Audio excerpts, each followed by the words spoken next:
Bueno, yo soy periodista de la revista Capital y en esta oportunidad voy a moderar este debate. He sido invitada por Walter y cubro en general temas de actualidad, temas de negocio, pero me gusta mucho la ciudad y yo creo que varios de aquí los he entrevistado, de hecho. Y bueno, vamos a moderar este panel sobre el estado de las artes en la arquitectura chilena.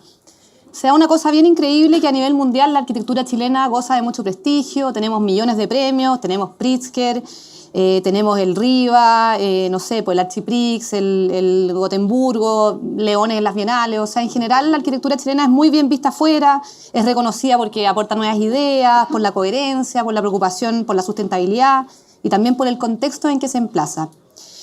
Sin embargo, el año 2000, cuando estuve preparando este debate, me encontré con que a Alejandra Aravena le preguntaron en Harvard por qué si la arquitectura chilena era tan buena, por qué la vivienda social era tan mala. Esa fue la pregunta que le hicieron. Y ahí fue cuando surgió todo el tema de Elemental y todo el trabajo que empezó a hacer Alejandro. Y esa paradoja se extiende también a las ciudades chilenas. La gran parte de los chilenos no tiene acceso a arquitectura de buena calidad. Basta ver los guetos verticales, la mala conectividad, la segregación o las inundaciones cada vez que llueve. También en Chile ocurren curiosidades como que en los 50 años de existencia del Ministerio de la Vivienda solo ha habido una ministra arquitecta, la Sonia Chorn, que duró menos de 2 años. Entonces, bueno, antes de comenzar este panel, que me gustaría que ustedes aquí nos contaran cuál es su visión, quiero presentar a los invitados. Partimos por Cazú. Cazú Segers es arquitecta de la Universidad Católica de Valparaíso. El año pasado tuvo mención honorable en el premio ArchVision. Profesora, tiene su propio estudio y trabaja en todas las escalas, desde proyectos de arquitectura, planificación urbana y territorial y lámparas inmobiliarios. Después tenemos a Sebastián Gray, expresidente del Colegio de Arquitectos, arquitecto de la Católica, profesor en esa escuela y también en la UDP, Master of Science in Architecture Studies del MIT y director de la Fundación Iguales y también un destacado columnista. Pilar Urrejola, la actual presidenta del Colegio de Arquitectos de Chile, la tercera mujer en ocupar este cargo, si no me equivoco, ¿no? ¿Sí? Profesora de la Escuela de Arquitectura de la Católica desde el año 86 y candidata a doctora en Arquitectura y Estudios Urbanos de la Católica. Después tenemos a Humberto Elías, que es arquitecto y profesor de la Facultad de Arquitectura y Urbanismo de la Universidad de Chile, socio del estudio Elías Arquitectura y se dedica principalmente a edificios institucionales y estudios urbanos. Matías Klotz, arquitecto chileno de la Católica, decano de la Facultad de Arquitectura de la Diego Portales y reconocido con el premio Borromini de Arquitectura, Good Green Design y Holcim Awards, solo por nombrar algunos. Bueno, lo primero que me gustaría... Perdón, Pablo. Es que lo que pasa es que después de Matías yo creo que no...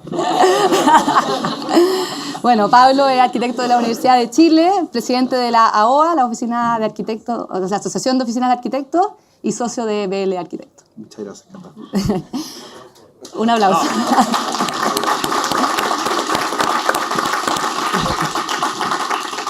Bueno, mi primera pregunta que quisiera hacer es, en general, ¿los arquitectos chilenos están pensando en resolver un problema arquitectónico o simplemente en la forma que le van a dar a ese edificio para poder lucirse? De alguna manera, ¿hay una deuda de los arquitectos chilenos con la ciudad? Sergio, te doy la palabra.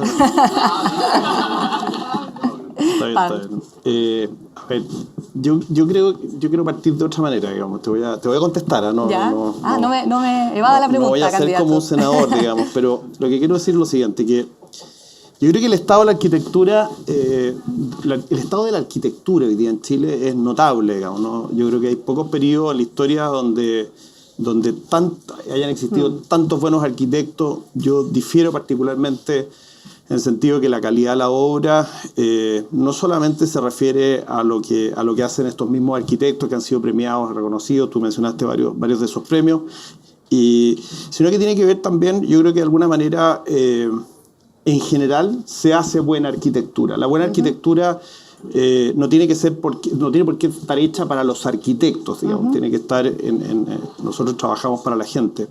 Pero sin duda que hay una arquitectura de élite, y yo creo que esa arquitectura de élite debiera transferirse a poco hacia la arquitectura masiva, que es la arquitectura comercial. Y yo creo que eso está pasando, digamos. Matías hoy día está participando en un montón de proyectos que probablemente al principio no los hubiera tomado, pero hoy día lo ha tomado con mucho éxito y ha cambiado ciertos paradigmas del mercado inmobiliario. Y hay otros connotados arquitectos también lo han hecho. La Cazú ha participado en varios proyectos, hizo un edificio que fue súper importante en la dehesa. Entonces, yo creo que primero hay un extraordinario momento de la arquitectura chilena. Creo que somos voy a ponerme un poquitito chauvinista, pero creo que somos los profesionales más destacados de Chile después de los futbolistas, los más conocidos. Y eso creo que de alguna manera se ve en la ciudad. Hay casos puntuales, tú mencionaste los guetos, yo no lo quería mencionar, pero los guetos no es algo para evadirlo, sino que los guetos son una manifestación de la falta de planificación de la ciudad, ¿ya? Y podemos después tocarlo más adelante, pero creo que esa es la gran deuda que los arquitectos, nuestro gremio, tienen respecto, y no me refiero a que nosotros, porque desgraciadamente tú lo mencionaste, la planificación de las ciudades es política y nosotros no estamos en la política. Pero los arquitectos son políticos, en el sentido de que trabajan en la polis. Sí, pero tú lo mencionaste, el ministro de Vivienda, ha habido un ministro de la Vivienda que ha sido arquitecto. El resto de los ministros de la Vivienda, con todos los sensibles que pueden ser a nuestra profesión, no son arquitectos. Entonces, creo que ahí sí tenemos una deuda. Aquí hay una serie de personas e instituciones que participan de hoy día el Consejo Nacional de Desarrollo Urbano, que ha hecho un trabajo de varios años en el ánimo de modificar la planificación en las ciudades chilenas. Los documentos están listos, se van a socializar luego, así que eso va a ser un gran avance. Pero creo que nos falta ser más activos en promover la planificación coherente, de buena calidad, con objetivo, que no solamente sean leyes, sino que haya un modelo. Y yo creo que eso, y tomando en consideración a la gente, que es algo que tampoco hacemos. Pilar, ¿por qué crees tú que ha pasado esto, esta deuda histórica? Yo tengo una visión que apunta como a otra cosa de la que planteaba Pablo. Ajá. Yo creo que desgraciadamente, por el buen momento que pasamos, es algo extraordinario y eso se debería aprovechar. Sin embargo, me parece que en Chile no existe la cultura de la arquitectura. En Chile, por ejemplo, un ejemplo clásico es que existe ley de fomento a la música, ley de fomento a los audiovisuales y ley de fomento a la lectura. Está muy bien que lo haya. Y todas esas artes son muy importantes. Sin embargo, todas ellas requieren de un grupo de gente que ya tenga una educación para que se interese por esas cosas. Sin embargo, o que vayan a unas salas o que tengan un cierto tono, digamos, dispuesto a ello. Sin embargo, la arquitectura es algo que vivimos todos los días. El 90% de los chilenos son ciudadanos. Ese 90% de los chilenos camina todos los días por los espacios públicos, ve los edificios públicos más allá de los privados, y Chile no tiene interés de algún modo en este momento por poner en valor la importancia que tiene la ciudad, la importancia que tienen los edificios públicos y los espacios públicos. Y desde allí entonces, ¿qué es lo que sucede? Que hay problemas con la legalidad chilena. Bien decía Pablo que el Consejo Nacional de Desarrollo Urbano está trabajando hace ya 8 años, pero todavía eso no se transversaliza. Entonces, ¿qué es lo que sucede? Cuando un ciudadano, su ciudad lo agobia, su ciudad lo exaspera, obviamente que no tiene amor por la ciudad y obviamente que no le interesa la arquitectura. En el caso Santiago, ¿no es cierto? La gente anda 3 horas de promedio en micro, no sabe por dónde va pasando. No hay ni una señal, digamos, a nivel de nosotros mismos, del país y del Estado, de poner en valor lo que es la cultura arquitectónica. Sin embargo, todos soñamos con viajar. ¿A dónde viajamos? A las ciudades. Nadie va a pasar por los campos de Francia o por los campos de Inglaterra. Todo el mundo va a las ciudades. ¿Por qué? Porque la ciudad tiene una potencia y una concentración de arte y de arquitectura y de espacio público y de vínculos entre los ciudadanos que nosotros no los tenemos. Entonces, ¿qué es lo que me parece? Me parece que de alguna manera hay una tarea esencial que tenemos que hacer nosotros como arquitectos, pero que tenemos que hacer una presión brutal para que se entienda que la cultura parte por un modo de vida en la ciudad y que los arquitectos tenemos el deber, ¿no es cierto?, de buscar esos espacios. Ahora, es difícil buscar esos espacios cuando no existe nada que los fomente. Ahora, hace pocos años, ¿no es cierto?, y se agradece mucho, se va de visita una vez al año a edificios patrimoniales. Pero la ciudad es más que una vez un evento al año para ir a mirar y para ir a conocer y para ir a entender, digamos, la historia de una ciudad. ¿Y por qué crees tú que, por ejemplo, en las campañas presidenciales, no sé, se habla de corrupción, inmigrantes, aborto, delincuencia, y la ciudad, que es el tema más central, no se toca? Exactamente por lo mismo, porque de alguna manera, ¿no es cierto?, ahí hay una deuda nuestra que no hemos sido capaces de poner en valor la condición de la arquitectura. Entonces, como no es popular, los candidatos no se dan cuenta de que sí podría ser terriblemente popular. Yo te digo, uno pone una vivienda, por modesta que sea, en un lugar y la cambia a ese mismo lugar a uno que tiene equipamiento público, plazas, mobiliarios, veredas, servicios, inmediatamente ese lugar, que es un lugar privado, cambia absolutamente su tono frente al contexto donde está inserta. Entonces, de algún modo, los políticos, en el fondo, les interesa más o menos, porque no tienen tampoco una cultura posible para entender la calidad y la importancia que tienen las relaciones que se dan en la ciudad. Tú misma decías la polis, ¿no es cierto? Ahora, más duele eso ahora, cuando, como bien partías tú en la introducción, tenemos una cantidad enorme de arquitectos. No es solo el premio Pritzker. Hicimos un estudio en que hay aproximadamente 60 arquitectos premiados en el exterior en los últimos 3 años. 60 arquitectos. Ahora, se les da un espacio, están, digamos, dentro de las funciones públicas, el tema de la arquitectura. Los arquitectos de los servicios públicos les importa mucho, se sienten pasados a llevar. Ahora, no digo que, pobrecito, que la gente mala no les da boleto. Lo que digo es que hay un deber de comprender la ciudad. Un deber ético más que estético, quizás. No, perdona, la arquitectura no es una cosa estética. La arquitectura aporta un carácter, una identidad, un reconocimiento, una alegría del espacio y de la vida, que no es solo una construcción cualquiera. Entonces, desde ese punto de vista, obviamente, ¿no es cierto?, el valor agregado de la arquitectura es lo que culturalmente todavía no somos capaces de transversalizar en todos. Sin embargo, insisto, si vamos a viajar, vamos a las ciudades. ¿Y por qué no hemos sido capaces de transversalizarlo? No hemos sido capaces por varias cosas. Primero, porque creo que ya no lo somos, pero fuimos mucho tiempo, los chilenos teníamos una especie de cabeza rural. Queríamos vivir todo en nuestra casita con un jardín, y así es como se ha poblado, ¿no es cierto?, miles de espacios de las ciudades con, no tengo idea, 5 hectáreas de casas iguales, donde, ¿qué aportan? Sí, aportan un techo, la necesidad, perfecto, está muy bien. Pero el tema no es que esas mismas 2 hectáreas, depende cómo se hagan, es lo que cambia la condición. Y ese cómo es lo que es capaz de hacer la arquitectura. O sea, si uno lo plantea en cualquier ámbito, tú puedes dar un plato de lenteja y es siempre un plato de lenteja.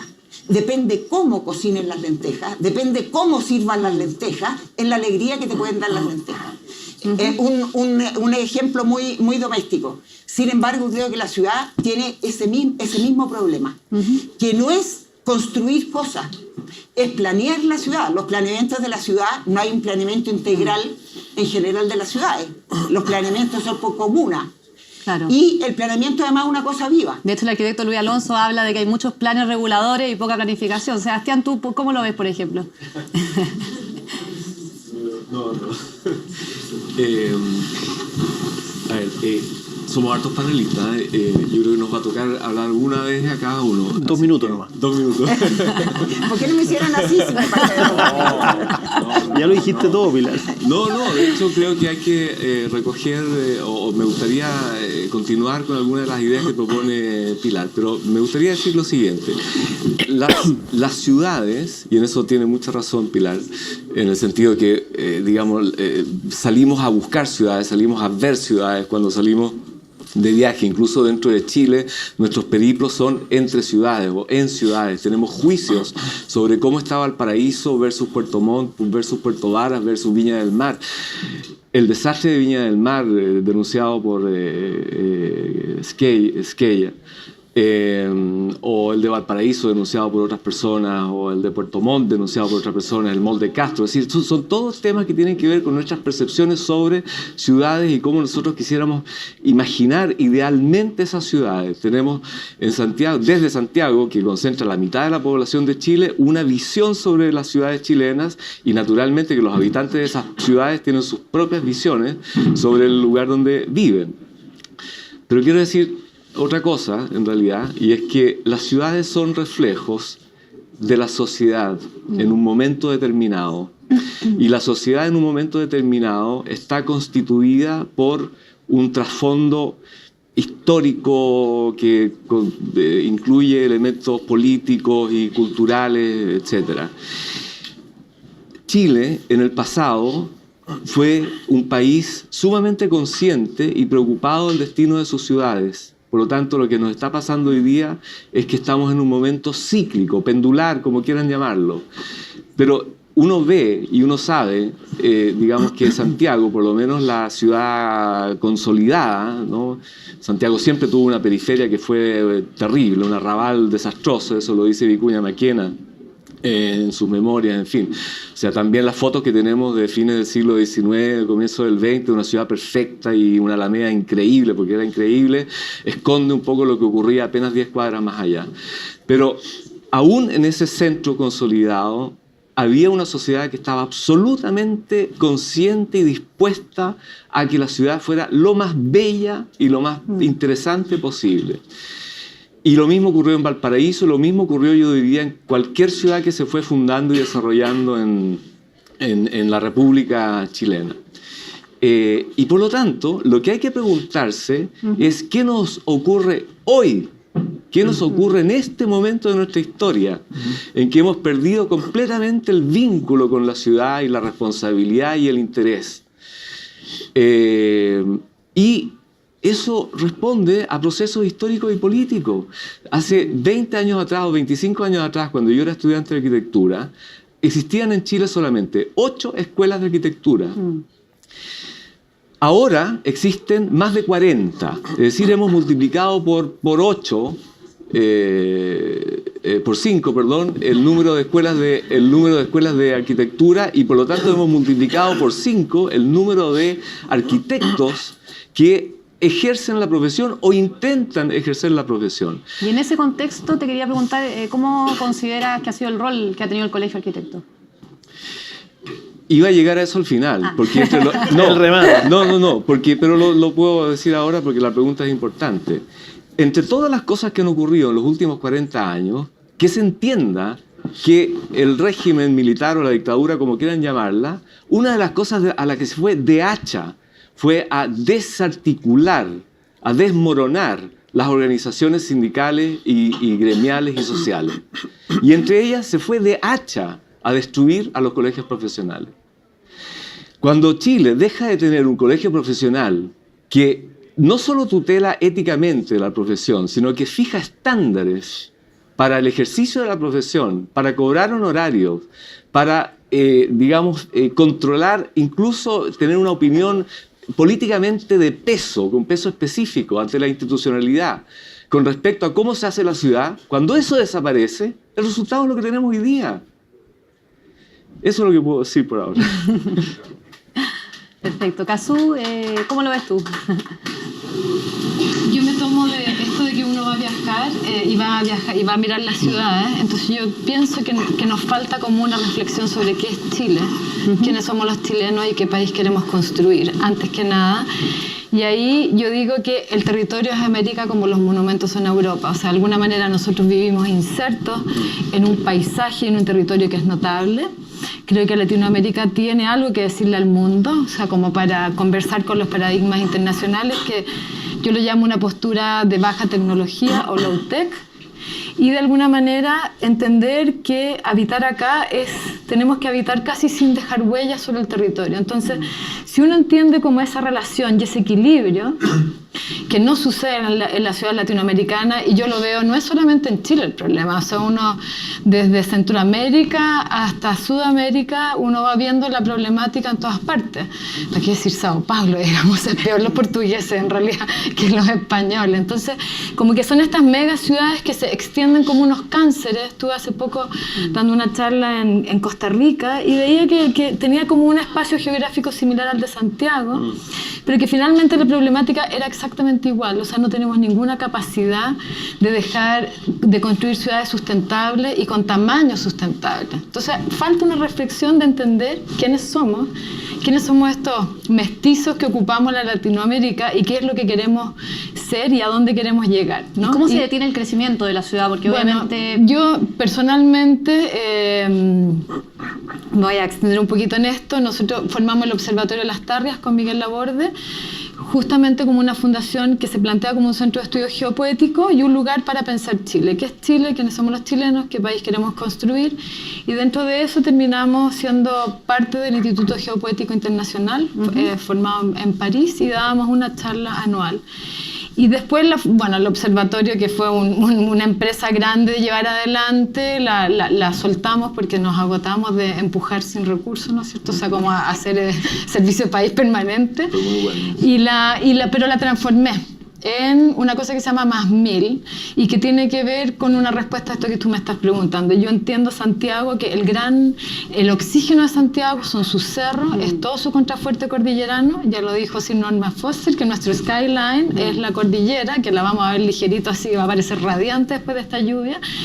Y entonces dije, la única manera de parar la expansión inmobiliaria es armar una ruta de trekking por la Cota 1000 desde Quilicura hasta el Cajón del Maipo, y así hacer aparecer además toda la red de senderos vernácula que existe de la transhumancia de los arrieros y los vaquianos, que hoy día es como una especie de necesidad urgente para Santiago, porque en el fondo genera inclusión social, nos soluciona el problema de déficit de áreas verdes por habitante, que necesitamos al menos 9.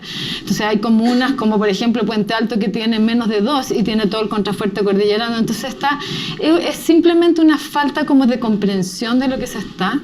Y yo estoy empujando esta fundación, estamos trabajando con la Municipalidad de Barnechea y con Parques Cordillera, que de alguna manera tienen como un gran lugar. Y pienso que una manera de parar la expansión inmobiliaria es la Cota 1000, con la gente usando este lugar, que se vuelve por un lado una barrera, y eso va a obligar a la ciudad a densificarse y la va a, ¿cómo se llama?, a mezclarse. Y por otro lado también un umbral hacia los cerros, en que empieza a aparecer como toda esta sensación de entender Santiago como la capital outdoor de Latinoamérica. O sea, como que entender que tenemos esta doble condición. Eso no quiere decir que diga no hay que construir nada, al revés, justamente es como generar este oxígeno para que la ciudad se pueda vitalizar. Perfecto. Para ti, Humberto, la expansión debiera ser para arriba, deberíamos aprovechar los subsuelos, por ejemplo, que están súper subutilizados. O sea, todas las formas posibles. Yo creo que no se puede tener el crecimiento de la ciudad del desarrollo, hay que conducirlo. Y la experiencia internacional dice que depende de cada cultura y hay muchas formas de densificarlo. Nosotros hemos elegido probablemente muy equivocadamente la forma de densificación, la forma de expansión. Yo diría no solamente de las ciudades, sino que de ocupación territorial. Tenemos un país generoso en geografía, en paisaje, y lo ocupamos muy mal. Fíjate que el 80% de los chilenos vivimos entre Santiago y Puerto Montt. Y en 3 macro sectores como Santiago, Rancagua, Valparaíso, Viña y Concepción debe estar el 60% de Chile, de los recursos, para qué decir, y de la toma de decisiones están ahí. Y tenemos un país fantástico, pero vacío. No estamos, en cambio, uno ve en Europa y está repartido territorialmente todo, está mucho más equilibrado. Pero si me permite ir al origen y contestar tu pregunta inicial, que me parece que puedo aportar alguna cosa ahí. Tú preguntabas por qué, teniendo tan buena arquitectura y tan buenos arquitectos, tenemos tan malas ciudades o tan pobres ciudades o ciudades con tantos problemas, ¿no?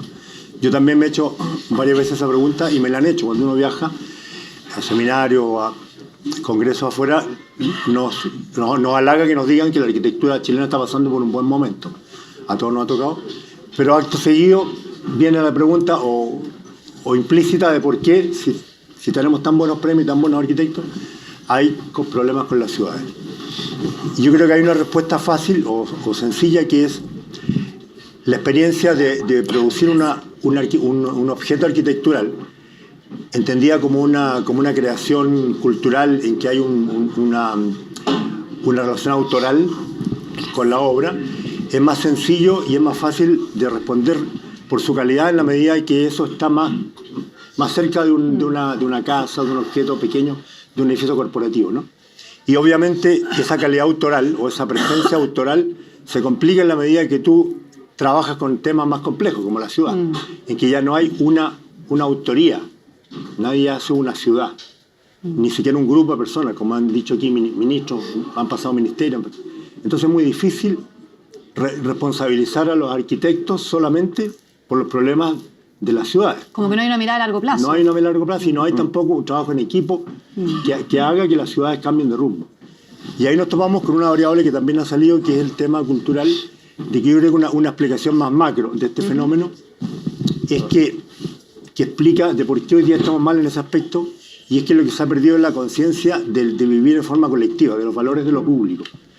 Fíjate que hay un indicador que se toma, que algunos que preparé para decir hoy día, que es, por ejemplo, Chile era un país mucho más equitativo socialmente en los años 60 que ahora, siendo que teníamos $2.000 per cápita, o sea, lo que tiene hoy día Haití. En los años 60 Chile era tan pobre como Haití. Hoy día tenemos $22.000 per cápita, pero los indicadores de Gini que miden la desigualdad, somos el peor de los 38 países de la OCDE, junto con México. Somos los más desiguales. Claro. Entonces hay algo raro, porque somos más ricos, hay menos pobres, de hecho, pero las ciudades, lo que se refleja en la condición de distancia social, están más distantes las clases sociales. Y eso se refleja en el espacio público, se refleja en el hecho urbano, de que tenemos esa contradicción. Y yo creo que en parte la explicación es porque estamos viviendo un mundo en que el valor de lo individual es muy fuerte. O sea, estamos metidos en un sistema político, económico, que incentiva lo individual, el vivir hacia adentro, el mirar primero tu persona, tu familia, tu grupo, tu nivel, y no los demás. Y las ciudades que nosotros admiramos en general, de Europa, otros, es porque la mirada colectiva prima sobre la mirada personal y privada. Como que de alguna manera se hizo como una arquitectura más encerrada, más hacia adentro y no tanto para afuera, ¿o no, Matías? ¿Cómo lo ves tú, por ejemplo? A ver, y es que yo igual quiero referirme como... Yo primero que nada no sería tan apocalíptico. O sea, yo de verdad creo que tenemos ciudades que están al debe en muchas cosas, pero que han ido progresivamente mejorando en la última década de manera notable. Que hay mucha inequidad y todo, pero igual eso no quita que no hayan avances. Y gente que viene de afuera se sorprende, incluso únicamente visitando Santiago, la ciudad que tenemos. Entonces yo no sería tan así negro de que todo es espantoso. Creo que la primera iniciativa seria, más institucional, es la Política Nacional de Desarrollo Urbano, que empezó a hacerse, no sé si son 8 años en realidad, yo creo que son menos, 8 años, en la cual yo tuve una presentación en un tiempo, etcétera, etcétera, pero hay un grupo de gente pensando esto, y esto va a rendir frutos si es que se hace sistemáticamente, pero se van a tardar en llegar. Creo que los arquitectos somos los principales responsables de la mala calidad de lo que se construye al final del día, porque, a ver, las normativas son las normativas, ¿ya? Que están muy al debe, pero finalmente quien hace un conjunto de viviendas, ya sea de vivienda social o de clase media o lo que sea, tiene ante sí la oportunidad de hacer una diferencia. Y yo creo que muchas veces no la hacen. Yo creo que los mismos arquitectos que proyectan esas cosas, o sea, en ninguna escuela, ni en ninguna de las 40, ni aunque inventáramos 300 más, pasaría el curso. Ni siquiera se atrevería a presentarlo. Y sin embargo, lo hacen en la vida real, como si en la vida real no valiera y como que el otro fuera el tema importante. Entonces yo creo que sí estamos al debe de hacer la pega bien hecha. Y creo que es posible. Y la normativa... es absolutamente mejorable. Estamos yo creo que con sobrenormativa, no con poca normativa. Hay muchas instituciones que se superponen.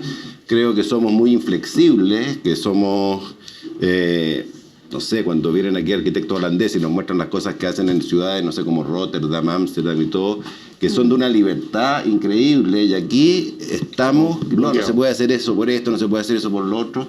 Estamos en un mundo... Como que también cuesta que lo público converse con lo privado, ¿no? Que hayan como alianzas público-privadas para hacer...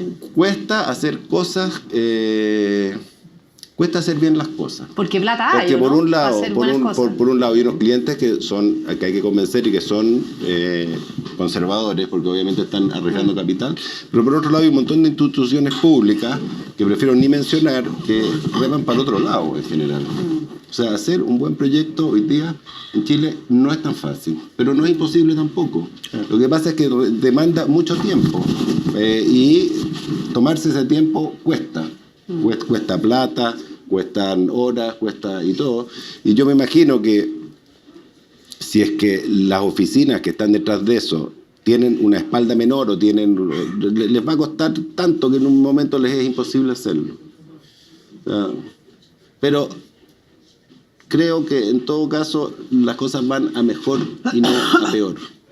¿Ya? Y tu primera pregunta respecto del tema de por qué la vivienda social tal debe y la otra no, yo creo que donde está al debe, creo que en vivienda social, gracias a Alejandro Aravena y todo que puso el tema, se ha avanzado muchísimo, pero hay una gran franja intermedia que aquí no se ve como vivienda social, lo que realmente está al debe. O sea, todo este tema de los guetos y todo, clase media, emergente, realmente está al debe. Yo estoy haciendo un proyecto en Montevideo, un par de proyectos, y en Francia, de vivienda social, pero de algo que para estándares nuestros sería vivienda de clase media, con una serie de políticas muy inteligentes del Estado que la apoyan. De no pago de impuestos, de no pago de IVA, de no pago de arriendo, de no pago de herencia, de no pago de contribuciones. Hay incentivos. Miles de incentivos. Y realmente le cambian la cara a esa ciudad y son proyectos de muy buena calidad. Entonces, nosotros estamos mejorando la vivienda social, pero estamos dejando el grueso de lo que se construye en un territorio que es muy difícil poder aportar. Perfecto. O sea, yo he adoptado como una política de tomar cualquier encargo, que cualquier encargo o sea, merece la pena hacer el ejercicio. Y tratamos de hacer cosas con edificios del centro, con la normativa que hay de esos edificios, y de verdad es imposible. No se puede hacer algo bueno. O sea, de verdad es imposible, porque de verdad yo puedo construir a 6 metros de distancia otra torre pegada, y si tengo un inversionista, los inversionistas no son... ¿Y en ese caso tú dices, no tomo este proyecto? ¿Sientes ese deber ético o lo sigues? O sea, pero lo hago porque, a ver, tengo la suerte de que tengo trabajo. Lógico. Y no tengo ganas de perder el tiempo en algo donde sé que no puedo hacer nada. Lógico. Pero no es el común... Bueno, pero es que soy un privilegiado. Yo me imagino que hay gente que no tiene la opción de decir que no a eso. ¿Ya? Ahora, ¿quién es el culpable? Es la normativa. De verdad, esa normativa, yo no sé cuándo la hacen, no la dibujan. No es el inmobiliario que está detrás. ¿Ya? Estoy aquí de defensor de los inmobiliarios, pero Sebastián me hace así. No, a ver, de verdad. No, o sea, ellos están para hacer, o sea, tienen sus leyes, ¿ya? Cuando se hace una normativa, la normativa tiene que prever cuál es el resultado. No, si el resultado que da es eso, no quiere decir que hay que cambiarla. Un vacío. Nos surge un vacío intelectual, digamos, entre 4 paredes, 4, digamos, burócratas que se sientan y hacen una normativa. El mundo inmobiliario tiene enorme influencia en la manera como se crean y se construyen las normas de la edificación, porque tiene un interés evidente.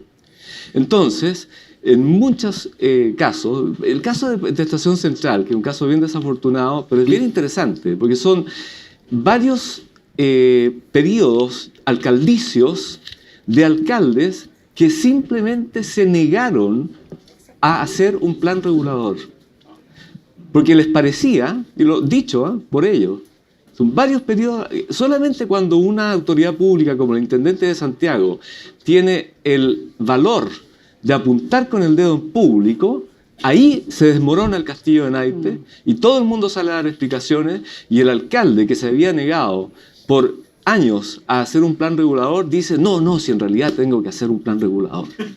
Bueno, pero Oye, a ver, Perdona. ahí está el colegio de arquitectos, está la OA, que debería haber previsto esto antes y haber apuntado con el dedo antes en vez de esa persona. Ahí está Pero la obvio. presidenta quiere decir algo. Yo quiero hacer un punto ahí. O sea, aquí hay dos, la presidenta y el expresidente. Sí, sí, o sea, ¿por qué no lo dijeron antes? Espérense. Yo creo que ahí hay Dicho un 1000 punto veces. que es súper importante. El punto es por qué los alcaldes se niegan a hacer plan reguladores. Entonces, ¿qué es lo que hay ahí detrás? Detrás ahí hay una cosa que cuando se construye algo, ¿no es cierto?, se pagan impuestos municipales. Entre más se construye, más impuestos municipales. Ahora, ¿por qué el alcalde se puede negar? El alcalde se puede negar porque no hay un planeamiento total de la ciudad y por lo tanto pasa a ser decisión autónoma de cada uno de los alcaldes. Y ahí coincido con Matías que de alguna manera hay una cantidad de normativa, burocracia, reglas, etcétera, que además se contradicen entre ellas.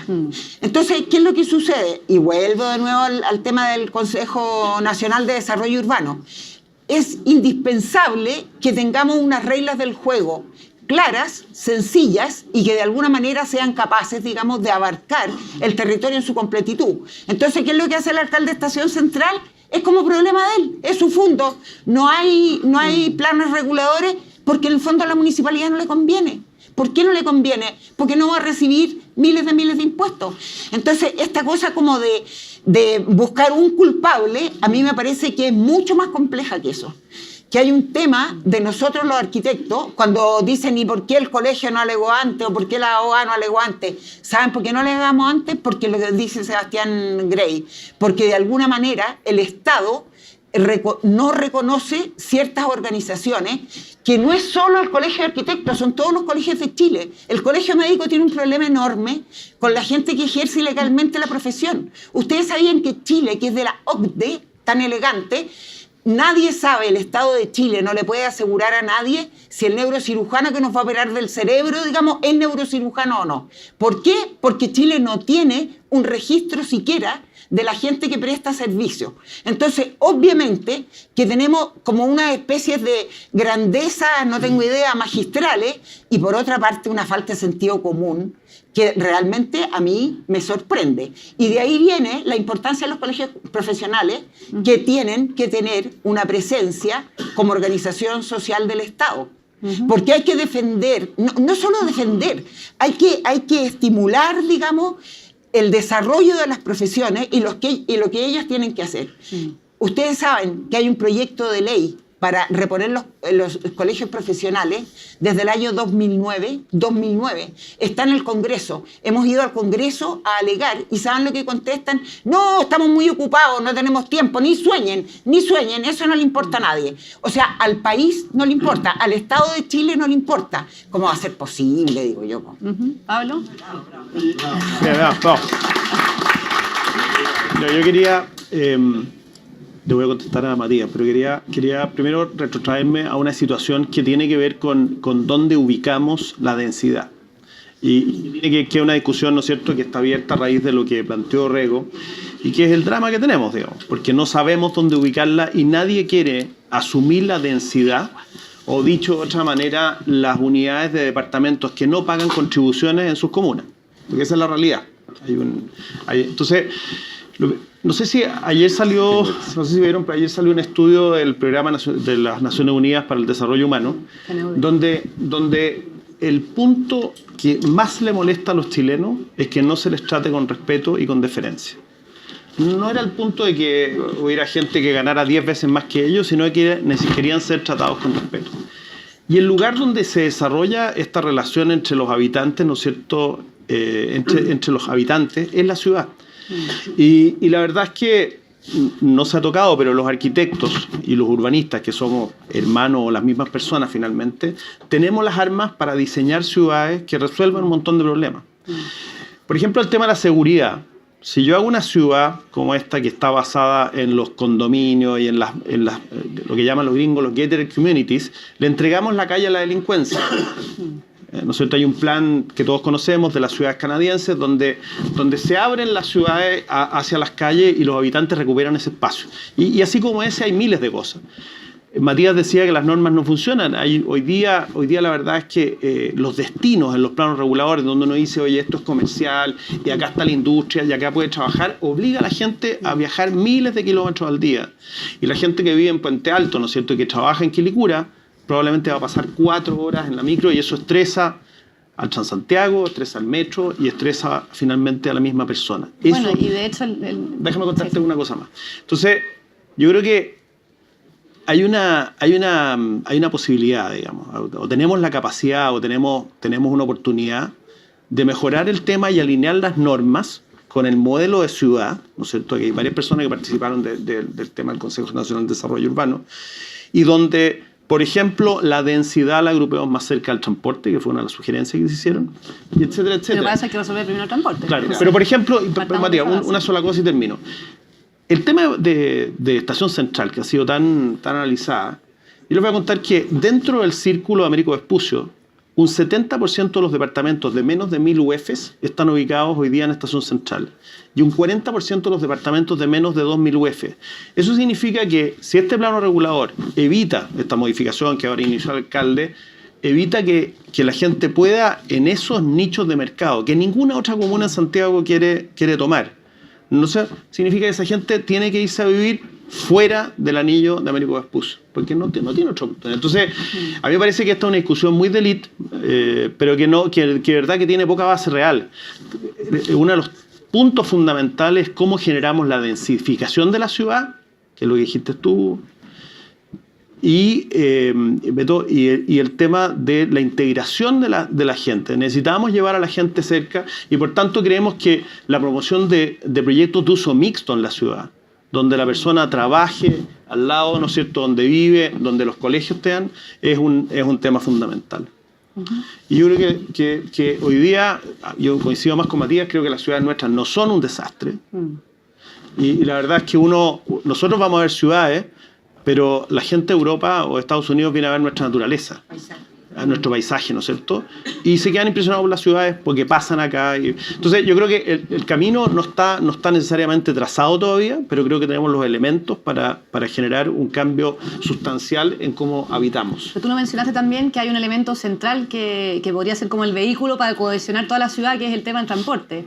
¿Ustedes son partidarios de eliminar el Transantiago, de modificarlo, o de un plan nuevo como el que propone Piñera, por ejemplo? ¿Hay algún experto aquí en transporte? No hay ningún experto, pero igual es un tema que obviamente... Sí. O sea, el tema de implementar más metro, o sea, no hay que ser ningún experto en transporte. No tener la lógica mínima.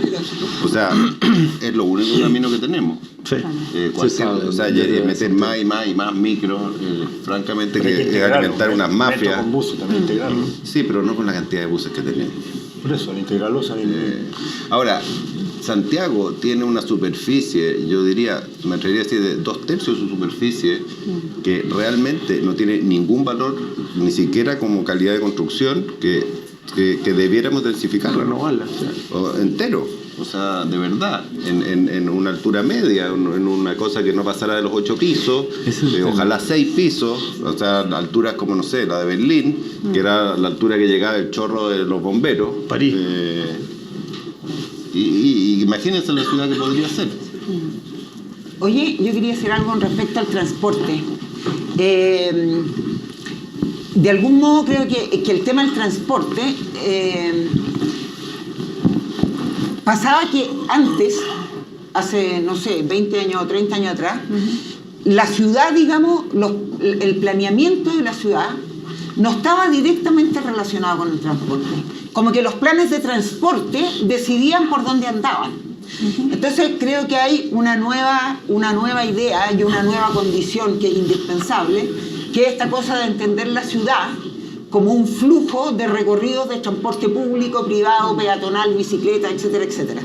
Y creo que eso recién como que estamos insertándonos en esa realidad, que no hay una cosa sin la otra. Son vinculantes. Y al ser vinculantes, obviamente, sale el tema, por decir así, de la interdisciplina. O sea, los ingenieros de transporte tienen que trabajar con los arquitectos y los arquitectos tenemos que trabajar con ellos. Hay cosas que no son separables. Claro, son cosas que están totalmente unidas. Con respecto a transporte, habría que decir lo siguiente. Como dice Matías, hace ya un buen tiempo que en Santiago, por lo menos, sabemos que la solución es más metro. O sea, se negó un poco eso porque el metro es carísimo, es $1 millón por kilómetro y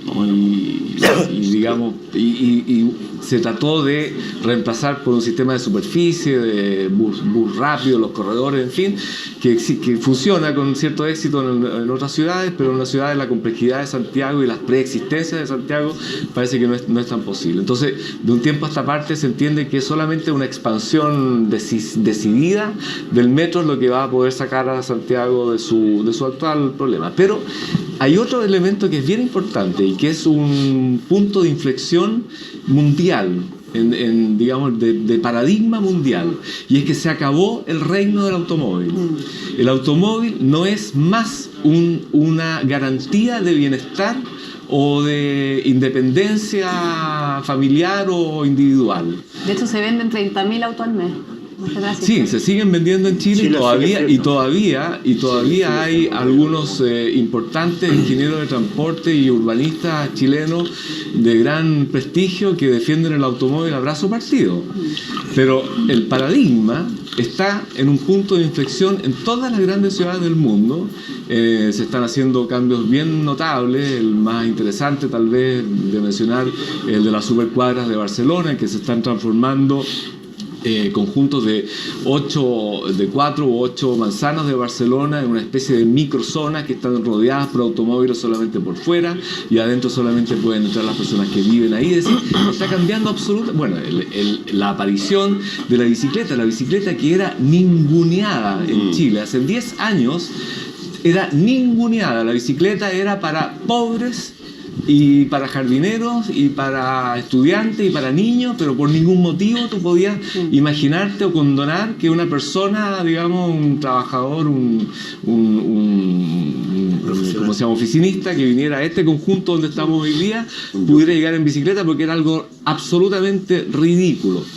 Y ahora sabemos que no es ridículo, que en distancias cortas, como en todas las grandes ciudades del mundo, y Santiago tiene las condiciones perfectas de clima y de topografía, digamos, podemos reemplazar una buena parte de los viajes en auto por viajes más cortos en bicicleta. Pero tenéis que cambiarte de bicicleta si pasáis de una comuna a otra, digamos. Eso porque cuando el sistema de bicicletas públicas no está integrado, pero claro, lo que realmente importa es que haya ciclovías o ciclobandas para que la gente decida si compra o no compra una bicicleta, o tiene una bicicleta plegable en el baúl del auto, etc. Eso también es nuevo, eso es un punto de inflexión. Entonces hay que considerar estos nuevos escenarios cuando hablamos de transporte público. Y lo último que quiero decir es que el transporte público de calidad, que lo aspiramos en Chile y que en Santiago, y que debería decir en Chile, porque si uno va a Valparaíso se da cuenta de que Valparaíso está a 20 años de distancia del transporte público de Santiago. Es decir, Valparaíso es lo que era Santiago con las micros amarillas, y peor aún. Y lo mismo en Rancagua, y lo mismo en La Serena. Vayan a La Serena, traten de tomar una micro en La Serena, o en Puerto Montt, en fin. O sea, todas las ciudades chilenas tienen un grave problema de transporte público, pero claro, nosotros vivimos en Santiago y la mitad de Chile vive en Santiago, y por lo tanto el ministro de Transporte y Telecomunicaciones, que es ministro para todo Chile, tiene que dedicarle la mitad de su tiempo a resolver el problema de una ciudad, que es Santiago, cuando en realidad debería haber una autoridad metropolitana preocupada del transporte de Santiago y dejar al señor ministro que se preocupe de los problemas del país. Pero eso es Santiago y ese es el sistema que tenemos. Pero lo que quería decir es esto: el transporte público de calidad es el gran elemento igualador social que puede tener una ciudad. Todas las personas que bajan al metro, que se meten por una escalera y bajan al metro, ya sea en Renca o en Vitacura, que va a tener metro ahora, llegan a un lugar en que están exactamente en igualdad de condiciones. El sistema de transporte público de una ciudad, cuando está bien concebido y funciona bien, es el gran igualador social de una ciudad, y que puede permitir atisbos de integración social en la superficie. Por eso es que es tan importante que funcione. Perfecto. Humberto, la última. Yo quería reforzar esta idea, pero yo creo que en Chile estamos lejos de que el automóvil termine su reinado frente a los paradigmas internacionales que hay. Y yo creo que la explicación es la misma que antes. y es que aquí tenemos un paradigma de lo individual por sobre lo colectivo. Y el automóvil representa exactamente eso, es el sueño individual. Y las inversiones que se han hecho en el último tiempo en el transporte privado, para el transporte privado en Santiago son gigantescas. Esto que se está haciendo ahora aquí en torno al paralelo de Kennedy, ¿no? Debajo del club de golf, son unas inversiones millonarias para favorecer un sector muy específico de la sociedad. Mientras ese mismo dinero se podría invertir en transporte público o en regiones, como tú dices, que están totalmente ignoradas. Yo creo que la explicación es la misma. No creemos en las soluciones de transporte de tipo colectivo, creemos en la individualidad. Pero Beto, esa inversión la pagan los usuarios de ese transporte, entonces no es, estamos como los candidatos que van a sacar la plata de aquí y la van a meter acá, pero pero son distintos bolsillos los que pagan las cosas. Yo soy un furibundo automovilista y me encanta también la bicicleta y soy también un furibundo ciclista, y si hubiera metro, que va a pasar frente a mi casa con la nueva línea, pero el día norte va a ser magnífico. Creo en la integración de todos los sistemas, yo no creo que haya que abolir uno o demonizar a alguno. Afortunadamente aquí el tema de las bicicletas que mencionaba Sebastián era como que aquí no se podía andar en bicicleta porque tenía 3% pendiente y no se podía. Hoy día está lleno, o sea, en la ciudad hoy día es mejor que hace 10 años atrás. ¿Pero hacemos inversión pública en ciclovías? No, viejo, la inversión pública ha venido detrás de las bicicletas. Primero la Gallá se fue a andar en bicicleta por la vereda, empezó a arrollar gente y ahí los políticos se dieron cuenta, los alcaldes, que en realidad hacer esta cosita que le hicieron de mala gana y que siguen haciendo de mala gana no estaba tan mal. Tiene toda razón. Oye, yo quería hacer un comentario para integrar un poquitito al público. Sí, aló. Mira, para integrar un poquitito a los presentes, yo quería hacer una observación. Hace algunos años atrás se fumaba en todos lados. Estaríamos todos aquí fumando, ¿o no? Y era como prestigioso tener ceniceros y todo. Y veíamos todo nublado. Con la arquitectura pasa hoy día más o menos lo mismo. Mi opinión, humilde opinión. No soy arquitecto, pero he trabajado mucho tiempo con opinión, arquitectura, en fin.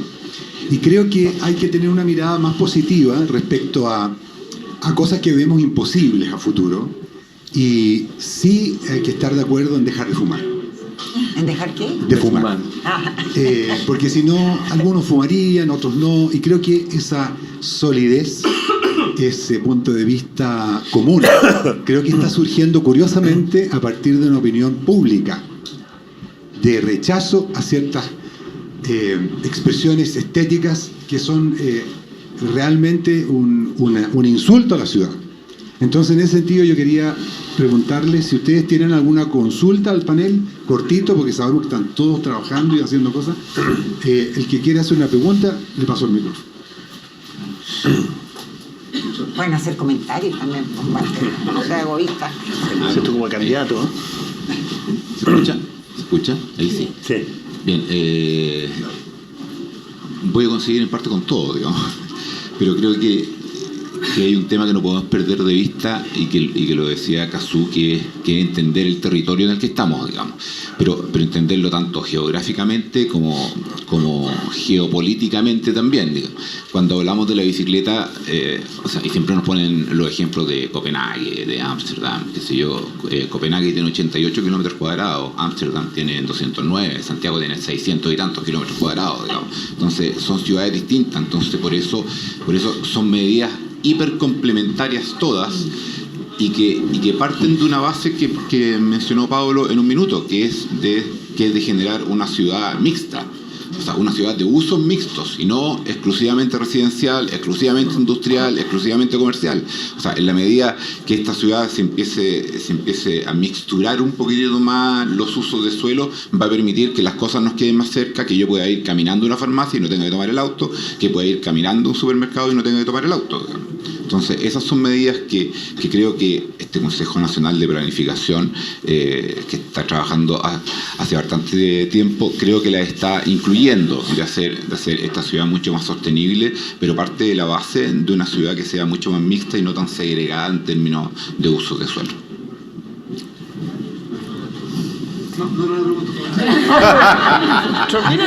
Sin pregunta. Una conclusión. Sí, cerraste. ¿Podemos cerrar? No podemos parar. Yo quiero complementar ahí un poquito, Fernando, con lo que dijo la Pilar, que tiene que ver con el tema del transporte y cómo de alguna manera las ciudades contemporáneas se vuelven como estos grandes flujos que son como las venas de un cuerpo, ¿no es cierto? Entonces, creo que el transporte mixto y de todo tipo y un poco este esfuerzo que se está haciendo es lo que va como a salvar las ciudades, y eso mismo debería, es como un sueño, ir generando como una especie como de microislas urbanas donde la gente pueda vivir y hacer toda la vida ahí, sin tener que hacer como los grandes desplazamientos. Eso por un lado, y por otro lado creo que también estamos en un cambio de paradigma gigantesco. La mayor parte de las generaciones jóvenes no quiere vivir en Santiago y entonces se está empezando a poblar la provincia. Y creo que la próxima como capital va a ser Temuco, que tiene los mismos atributos que Santiago en su relación territorial, como la montaña, el mar, y es como la puerta de entrada al sur. Por lo tanto, creo que porque hoy día estamos pensando como en la densificación, pero no estamos viendo como estas otras cosas y metiéndolas a la ecuación que están pasando y que están cambiando radicalmente la manera como entendemos vivir Chile. Porque todos esos jóvenes que se están yendo son jóvenes educados, pero que también juntan vocación con destinación, vocación con lugar, genera como destinación. Entonces los surfistas están inventando toda una manera de estar en la costa y está apareciendo una nueva costa con identidad cultural que tiene que ver con esta mirada nueva. Entonces es como este mestizaje de la tradición con lo contemporáneo. Y nosotros también creo que ahí es como, tal vez pienso que lo que nos ha hecho perder el norte es como una falta de amor por quienes somos y por lo que tenemos, ¿no? Siempre hemos estado como en una especie de ser los hermanos pobres de Europa, etcétera, y no estamos viendo la belleza y la potencia de lo que tenemos, y en la medida que esa autoestima se sane, vamos a volver a generar ciudades bellas, porque en el fondo nadie quiere vivir una cuestión fea y horrible, como que se nos olvidó soñar y sentir que estamos en algo que es muy potente. Y yo estoy con varios de los panelistas que han dicho que realmente no estamos mal, estamos realmente bien, creo yo. O sea, como que de alguna manera estamos siendo un ejemplo con toda la complejidad que tiene el mundo contemporáneo en este estado de transición de un estado humano, social a otro, ¿no? Eso como aporte. Aquí yo tengo una pregunta. Mi nombre es Gustavo. Primero que todo, saludarlo y darle las gracias por esta riquísima exposición. Bueno, mi pregunta tiene que ver con algo que dijo Pablo, que los extranjeros vienen a Chile más que nada por la naturaleza. Y aquí en Santiago nosotros tenemos la cordillera de los Andes, y bueno, en todo Chile en verdad. Y Cazú dijo que apenas salgamos la vamos a poder ver porque llovió y se ve muy linda y llena de nieve. Pero permíteme dudar porque vamos a salir de aquí y vamos a ver muchos edificios. Y eso mismo pasa saliendo en la Florida, porque ven el metro por arriba, lo mismo pasa en Maipú, lo mismo pasa en Estación Central sin un plan regulador, ven estos guetos verticales y esta cantidad de edificios que se están construyendo. Y eso que tú dices que tenemos que ver la identidad de nosotros, la cordillera de los Andes es algo que nos une a los chilenos como identidad, que nos genera identidad. De hecho, nuestro himno tiene una frase que dice majestuosa en la blanca montaña. Entonces, ¿qué pasa desde su perspectiva de cuando estamos construyendo una ciudad que está tapando la cordillera de los Andes? ¿De mi perspectiva? De la perspectiva de todos. ¿Que alguien quiere responder? Muchas gracias. O sea, yo no, honestamente creo que no estamos tapando la cordillera de los Andes, porque de alguna manera estábamos hablando como de la densificación que es necesaria. Yo sí creo que esta idea como de los flujos y los fluidos y también entender el espacio público, porque en la medida que uno va generando como aperturas, vas teniendo lugares donde encontrarte con la montaña. Lo más importante aún, creo yo, es porque hoy día la montaña es un territorio de nadie, así como sería la Estación Central sin su plan regulador. No hay una manera de entender la montaña, y poco a poco se va a ir como... O sea, por ejemplo, si perdemos la batalla con la cota 1000, que contiene la ciudad, y la expansión inmobiliaria sube a los 1200, se nos empieza a acabar. Entonces, como que hay un tema que pensar ahí más bien. Es como una relación. Ahora, la idea está de edificios de 6 pisos y que uno pueda tener unas terrazas habitables y que uno va generando distintos niveles o estratos dentro de la ciudad, puede solucionar el problema en el que tú estás planteando. Ahora, yo sí creo que estas mega torres no las necesitamos acá. Pilar, ¿quieres decir algo? Hacer un comentario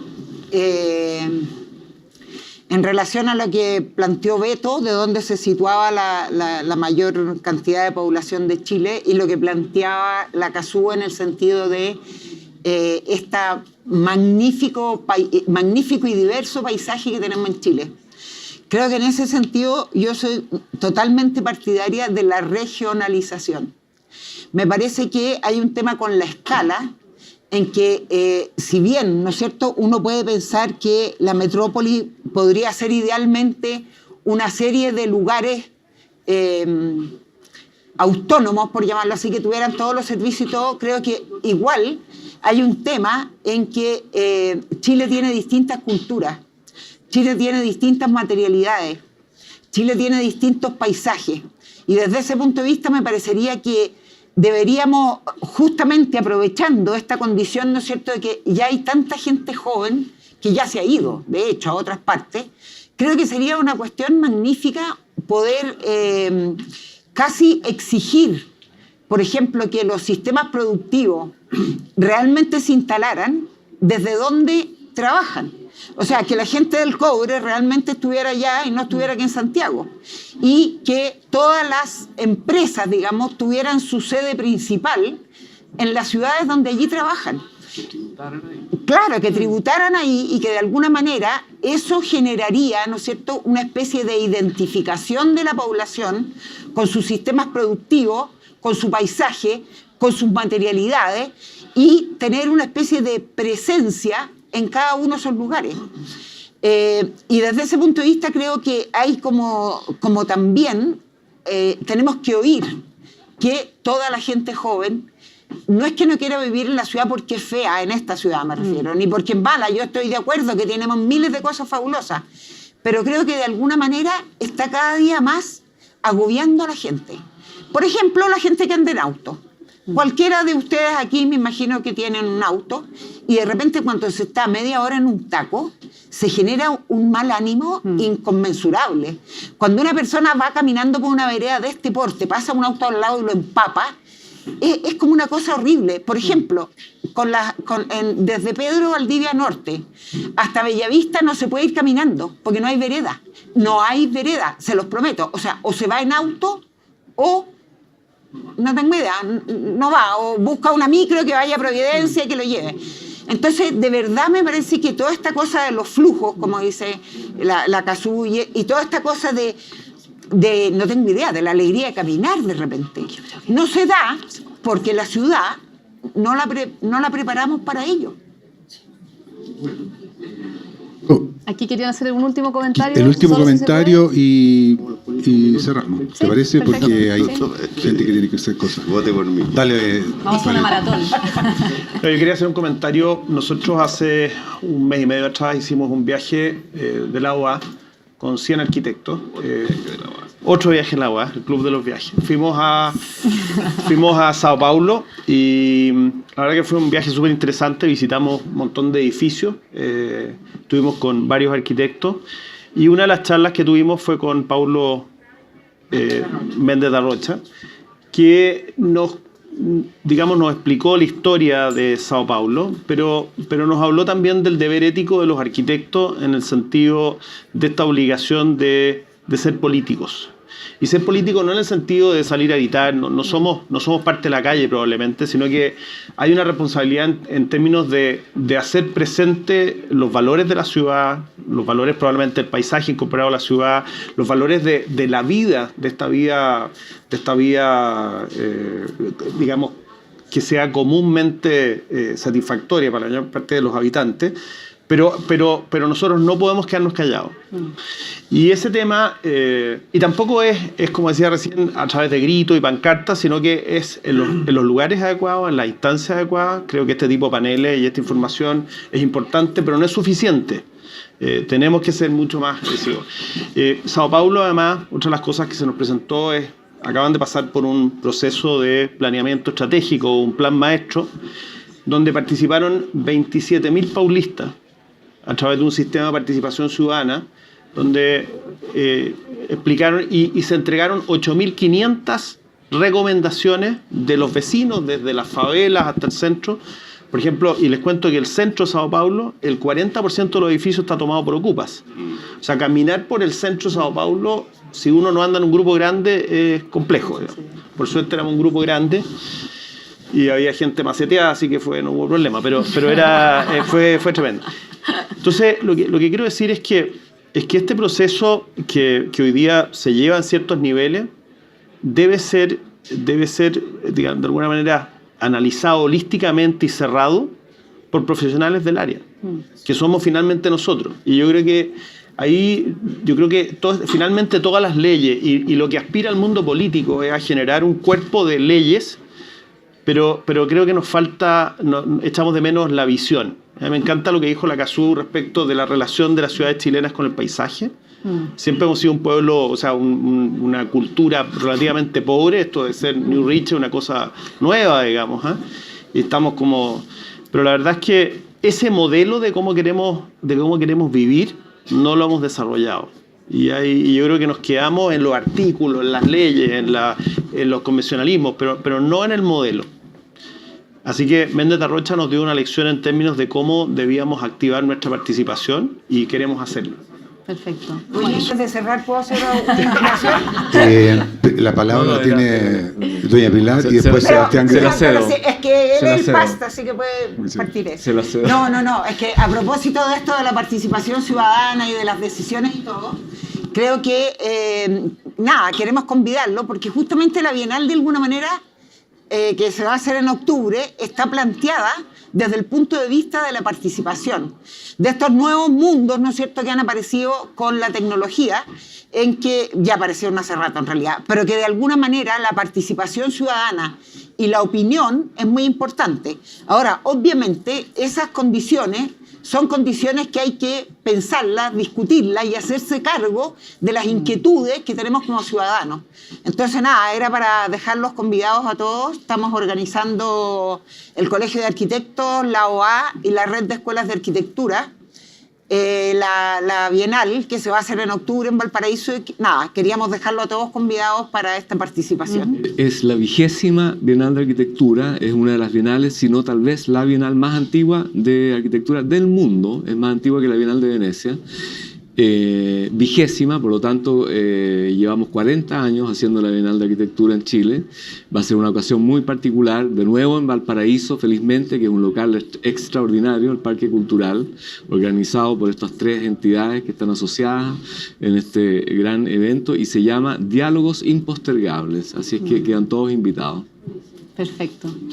Bueno, un aplauso para Sebastián Pilar, también para Matías Klotz, para Cazú, gracias Cazú, me falta Humberto y Paula Larraín y a Carla por moderar tan muy bien el panel. Por la invitación. Nosotros en realidad hemos querido hacer este panel humildemente porque se nos ocurrió que podría ser interesante, súper simple, de tal manera que ojalá que no quede en estas palabras. Para mí son muy importantes los arquitectos.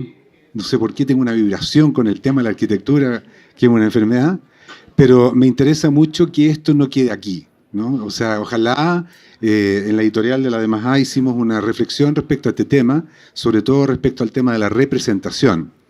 Y la representación es una facultad mental muy interesante porque uno anticipa algo que después presentamos.